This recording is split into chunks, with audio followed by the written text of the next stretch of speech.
Бұл аяқ киімді Грузиядан алып келдік, арнайы тіктірді, заказбен, 56 размер. Біздің Қазақстан ТМД бойынша не жоқ екен. Колодка дейді ғой, қалып. Ондай тігілмейді екен біздің Қазақстан бойынша. Сол Грузияға заказ беріп, арнайы осы аяқ киімді алдыртты. Алып азаматпен бірге жүресіздер. Құрдас дегенге сене ма, ел жоқ па? Неге сенбейді. Біздер енді жылымыз құрдас болғанмен, Парасат өзі бір сынып төмен оқыды менен. Енді кейбір жерде бір ауылдық жерлерде кездесіп, өзге көзқарастан қарағанда ассалаумағалейкум деп амандасады да, соған кейбір адамдар таңғалады. Үлкен кісі сияқты, неге сендерге ассалаумағалейкум деп амандасады деп. Қызыңыз, жарыңыз бар ма? Отбасын құрғансыз ба? Жоқ, бойдақ. Қызыңыз бар ма, сүйіктіңіз? Бар. Оның да бойы ұзын шығар? Ұзын, Қанша? 90-дай оқып болатын шығар. Саған өзіңіз бойына қарап таңдадыңыз ба, әлде жақсы көрдіңіз? Жақсы көрдім. Қалай кездестірген Алла, иә?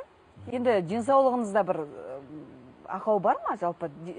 Дәрігерлер шақырып алып, айналайын, Парасат, мынау тексерсең өтпейсің бе деп шақырып тұра ма? Жоқ, осыны айта кетейін. Сол дәрігерлерде көп жазып жатыр маған комментарий, адамдар ауру емессің ба, созылмалы нағыл дейді.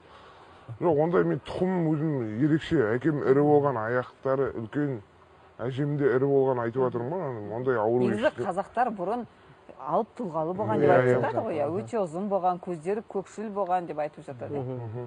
Алып батырдың тұяғымын дейсіз ғой енді. Бірақ денсаулығыңызды жалпы тексертіп көрдіңіз бе? Тексерттім, Құдайға шүкір. Бәрі жақсы. Бәрі жақсы.